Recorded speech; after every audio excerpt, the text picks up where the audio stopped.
స్నేహితులారా, ఒక చిన్న ప్రశ్నతో ఈ కథను మొదలు పెడతాను. ప్రతి మాటకి స్పందిస్తే మనం గొప్పవాళ్లమవుతామా, లేదా కొన్ని మాటలకు మౌనమిచ్చినప్పుడే మన శక్తి బయటపడుతుందా? చాణక్యుడు ఒకసారి ఇలా అన్నాడు, మాట్లాడేవాణ్ణి అందరూ వింటారు, కాని మౌనంగా ఉండేవాణ్ణి చరిత్ర గుర్తుంచుకుంటుంది. ఈరోజు నేను మీకు చెప్పబోయేది చాణక్య నీతి ప్రకారం జీవితాన్ని మార్చే 10 మౌన సూత్రాలు. ఇవి పాటిస్తే మీ విలువ పెరుగుతుంది, మీ శత్రువులే మిమ్మల్ని గౌరవిస్తారు. 1. ఎదుటి వ్యక్తి కోపంతో ఉన్నప్పుడు. ఎదుటివాడు కోపంతో అరుస్తున్నప్పుడు మీరు కూడా అరిస్తే మీరు అతని స్థాయికి దిగినట్టే. చాణక్యుడు చెబుతాడు, కోపానికి సమాధానం కోపం కాదు, మౌనం.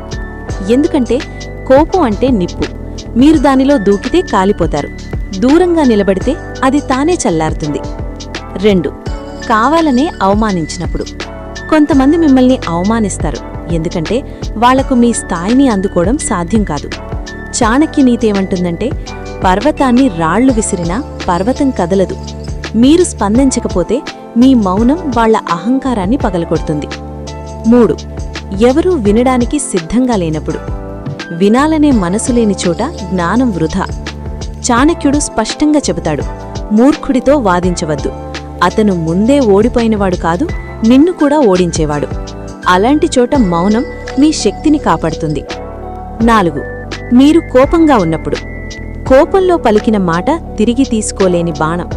చాణక్యుడంటాడు, మనస్సు తుఫానులో ఉన్నప్పుడు నాలుకను బంధించాలి, ఎందుకంటే ఒక్క మాట ఒక సంబంధాన్ని జీవితాంతం చెడగొట్టగలదు.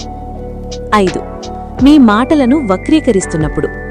కొంతమంది మీ మాటలను తమ ప్రయోజనానికి వాడుకుంటారు. చాణక్య సూత్రం ఏమిటంటే, సత్యం కాలానికి పరీక్ష పెట్టు, నువ్వు కాదు. కాలమే నిజాన్ని బయటపెడుతుంది. మీ మౌనం మీ గౌరవానికి కవచం. 6. పూర్తి నిజం తెలియనప్పుడు. సగం నిజం పూర్తి అబద్ధం కంటే ప్రమాదకరం. చాణక్యుడు చెబుతాడు, తెలియని విషయంపై తీర్పు చెప్పేవాడు మూర్ఖత్వాన్ని ప్రకటించినట్టే. తెలియనప్పుడు మౌనం జ్ఞానానికి సంకేతం. 7. ఎవరో బాధలో ఉన్నప్పుడు. బాధలో ఉన్నవాళ్లకి ఉపన్యాసం అవసరం లేదు, ఉనికి అవసరం. చాణక్య నీతి, కొన్నిసార్లు మాటల కంటే పక్కనే ఉండడం గొప్ప ఔషధం. 8. ఎవరైనా పదే పదే అడ్డుకున్నప్పుడు. వినడానికి కాదు, గెలవడానికి వచ్చిన వాళ్లతో వాదించడం అవసరం లేదు. చాణక్యుడంటాడు, అహంకారం మాట్లాడినప్పుడు జ్ఞానం మౌనంగా ఉంటుంది. 9. సమయం అనుకూలంగా లేనప్పుడు. సరైన సమయం లేకుండా చెప్పిన సలహా గాయం అవుతుంది. చాణక్య నీతి, విత్తనానికి కూడా సరైన కాలం కావాలి, సమయం వచ్చే వరకు మౌనం కూడా ఉపన్యాసమే. 10. మీ మౌనం ఎవరికైనా శాంతినిస్తే. చివరిది అత్యంత శక్తివంతమైనది. మీ మౌనం ఎవరైనా హృదయాన్ని శాంతింపజేస్తే అది మాటల కంటే గొప్పది.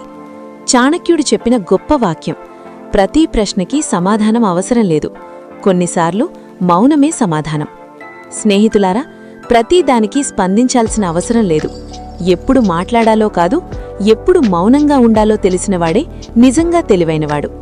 ఇలాంటి చాణక్య నీతి, మోటివేషన్, జీవితాన్ని మార్చే ఆలోచనలు ఇంకా కావాలంటే ఈ వీడియోకి లైక్ చేయండి, మీ ఫ్రెండ్స్తో షేర్ చేయండి. ఆలోచనా శక్తి ఛానల్ని సబ్స్క్రైబ్ చేయడం మర్చిపోవద్దు, ఎందుకంటే ఆలోచన మారితే జీవితం మారుతుంది. మళ్ళీ మరో శక్తివంతమైన జ్ఞాన కథతో కలుద్దాం. అంతవరకు స్టే సైలెంట్, స్టే పవర్ఫుల్.